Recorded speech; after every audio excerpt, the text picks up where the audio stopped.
नमस्कार बच्चों, आज हम कक्षा 7 में अध्याय नंबर 8 का पठन आरंभ करने जा रहे हैं। पाठ का नाम है संज्ञा। तो चलिए शुरू करते हैं।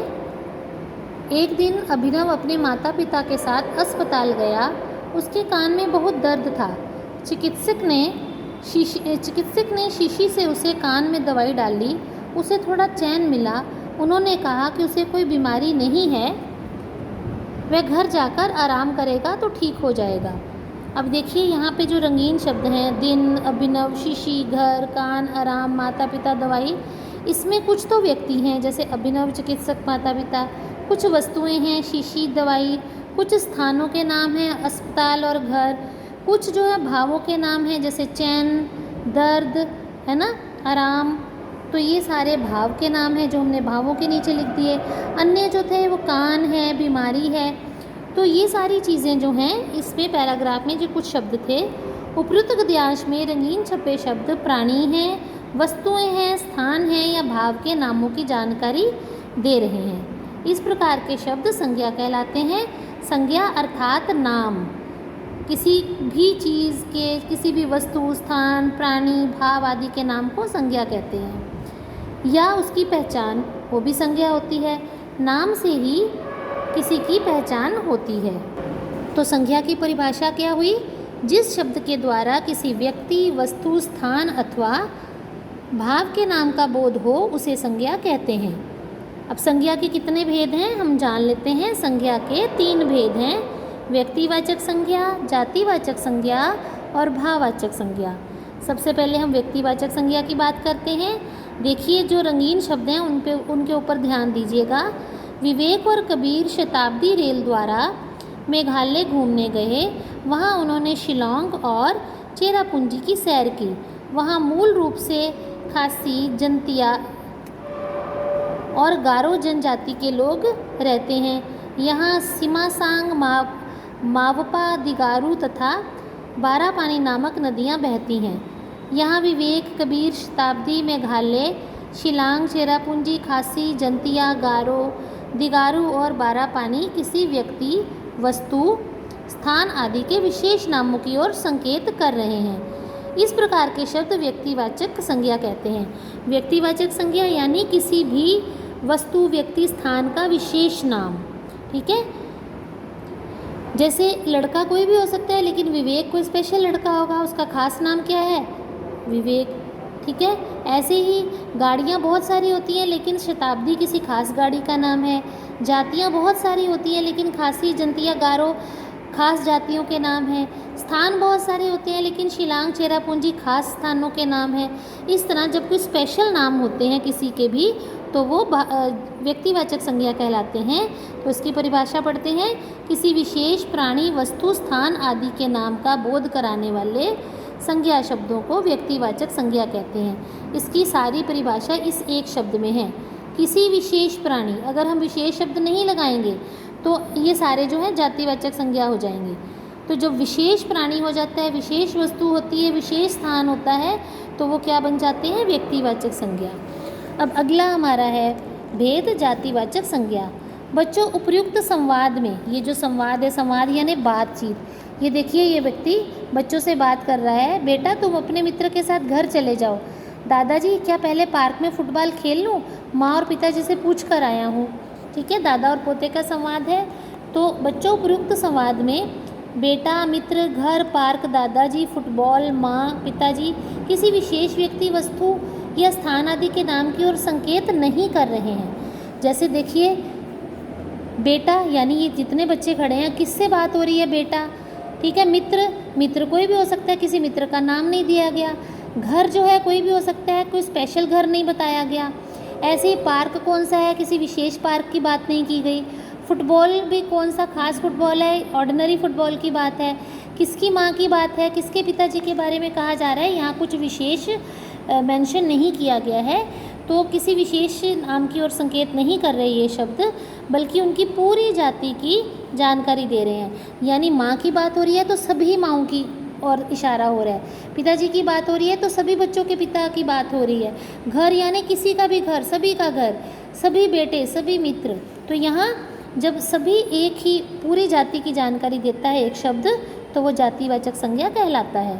इस प्रकार जातिवाचक संज्ञा की परिभाषा क्या हुई?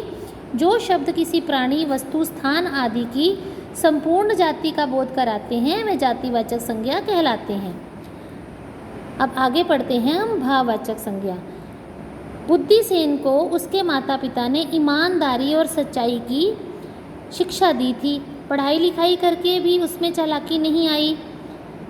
उसकी सच्चाई और ईमानदारी के कारण सभी उसकी प्रशंसा करते थे, सभी उसकी मित्रता के लिए तरसते थे। अपने लाभ हानि की बातें उसकी समझ में नहीं आती थी। बच्चों, उपर्युक्त गद्यांश में रंगीन छपे शब्द किसी भाव, गुण, दोष आदि की ओर संकेत कर रहे हैं। इस प्रकार ये शब्द भाववाचक संज्ञा कहलाते हैं। अब इसकी जो सही पहचान है कि ये सारे शब्द जो हैं इनको हम महसूस कर सकते हैं। ये भाव हैं सारे। जैसे ईमानदार व्यक्ति तो नज़र आता है, उसकी ईमानदारी को हम महसूस करेंगे। सच्चा व्यक्ति नज़र आएगा, लेकिन उसी सच्चाई का भाव हमें महसूस होता है। पढ़ना लिखना जो है वो तो पढ़ता हुआ या लिखता हुआ बच्चा दिखाई देता है, लेकिन उसकी जो पढ़ाई लिखाई है वो हम महसूस करते हैं कि कितनी अच्छी या बुरी है। मित्र तो हमें दिखाई देता है, लेकिन उसकी मित्रता का भाव हमारी समझ में आता है। ठीक है ना? तो जब हम किसी चीज़ के भाव को महसूस करते हैं, देख नहीं सकते, वो भाववाचक संज्ञा कहलाती है। उसमें किसी के गुण, दोष, अवस्था, भाव आदि सब कुछ आते हैं। तो इस प्रकार भाववाचक संज्ञा की उदाहरण क्या हुई?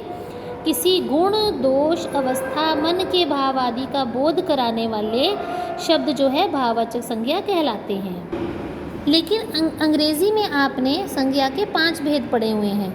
उसमें आपकी कलेक्टिव नाउन और मटेरियल नाउन 2 और होते हैं, जिन्हें मटेरियल नाउन यानी द्रव्यवाचक संज्ञा और कलेक्टिव नाउन यानी समूहवाचक संज्ञा। तो इसको भी हम पढ़ते हैं। तो द्रव्यवाचक, वैसे तो 3 मुख्य भेद हैं, लेकिन द्रव्यवाचक और समूहवाचक संज्ञा ये जातिवाचक संज्ञा का ही उपभेद माना जाता है हिंदी में। तो ये कौन से होते हैं? द्रव्य यानी दाल, सोना, चांदी, पीतल, तांबा, तेल, घी, जितने भी पदार्थ होते हैं, विभिन्न प्रकार के खाद्य पदार्थ, द्रव्य तथा धातु, ये गणनीय नहीं होते। इनका प्रयोग सदैव एक वचन में ही होता है। तो ये कौन सी संज्ञा है? जिन संज्ञा शब्दों से किसी द्रव्य या पदार्थ का बोध होता है उन्हें द्रव्यवाचक संज्ञा कहते हैं। आगे आ गया समूहवाचक संज्ञा। द्रव्यवाचक की उदाहरण देखते हैं। 1 किलो चने की दाल तौल दीजिए। अब दाल जो है खाद्य पदार्थ है, पदार्थ की बात है। पानी जो है तरल पदार्थ है, ज़्यादा पानी मत बहाओ, तो पदार्थ की बात आ गई। चांदी जो है उसका दाम सोने से कम होता है, तो चांदी भी एक पदार्थ है। पीतल ये जो है ये भी एक पदार्थ है कि पीतल के बर्तन बहुत महंगे होते हैं। तो ये जितने भी चीज़ें हैं, चाहे खाने की है चाहे प्रयोग करने की, सारे पदार्थों के नाम हैं, इसलिए ये द्रव्यवाचक संज्ञा कहलाई जाएंगे। अब समूहवाचक संज्ञा कौन सी होती है? समूह यानी कलेक्शन, जहाँ पे ग्रुप की बात होती है। सेना, परिवार, दल, संघ, समूह, गुच्छा आदि शब्द एक ही जाति के व्यक्ति अथवा वस्तु के समूह का बोध कराते हैं। एक जैसी वस्तुओं के साथ एक ही स्थान पर मिल जाने पर हम उन्हें एक ही नाम या एक ही शब्द के द्वारा संबोधित कर देते हैं। जैसे छात्र वर्ग, या उसमें छात्र वर्ग एक ही नाम है सबका, कलेक्टिव नाउन यानी समूहवाचक संज्ञा दे दी गई, उन्हें समूहवाचक नाम दे दिया गया, लेकिन उसमें सारे विद्यार्थी आ गए। ऐसे ही हम गुच्छा की बात करते हैं। अगर चाबियों के गुच्छे की बात है तो उसको हमने बहुत सारी चाबियों को गुच्छा नाम दे दिया। अब ठीक है, ऐसे ही फूल होते हैं बहुत सारे, उनके पूरे फूलों को एक गुच्छे का नाम दे दिया। ठीक है ना? दल यानी एक ग्रुप हो गया, ग्रुप में बहुत सारे लोग हो सकते हैं। सेना में बहुत सारे सैनिक होते हैं, बहुत सारे परिवार के सदस्य होते हैं, तो सबको मिलाकर एक ही नाम दे दिया गया, परिवार। तो ये समूहवाचक संज्ञा के अंतर्गत आ गए। इस प्रकार जिन संज्ञा शब्दों से एक ही जाति के व्यक्तियों या वस्तुओं के समूह का बोध होता है उन्हें समूहवाचक संज्ञा कहते हैं। यानी जब पदार्थों का बोध होता है तो वो द्रव्यवाचक संज्ञा, जब समूह का बोध होता है तब वो समूहवाचक संज्ञा कहलाती है। अब इसकी उदाहरण देखते हैं। रास्ते में बहुत भीड़ थी। अब भीड़ जो है समूहवाचक संज्ञा, भीड़ यानी बहुत से लोग, और उनके पूरे बहुत सारे लोगों की संख्या को भीड़ का नाम दे दिया गया। अतिथि को फूलों का गुच्छा भेंट किया गया, यानी बहुत सारे फूल मिलकर एक गुच्छा बन गया। मेरे परिवार में 6 सदस्य हैं, यानी सारे 6 सदस्य को एक नाम दे दिया गया परिवार। इनका समूह जो है परिवार के नाम से जाना गया। गायों का झुंड, अब ये गाँव बहुत सारी गायें हैं, उनका पूरा जो समूह है उसको एक नाम दे दिया गया झुंड, अचानक दौड़ने लगा। तो इस तरह हमने देखा कि जब एक पूरे ग्रुप को, एक पूरी जाति को एक ही नाम दे दिया जाता है तो वो समूहवाचक संज्ञा कहलाती है। अब आगे हम देखते हैं कि भाववाचक संज्ञाएं कैसे बनाई जाती हैं। तो ये देखिए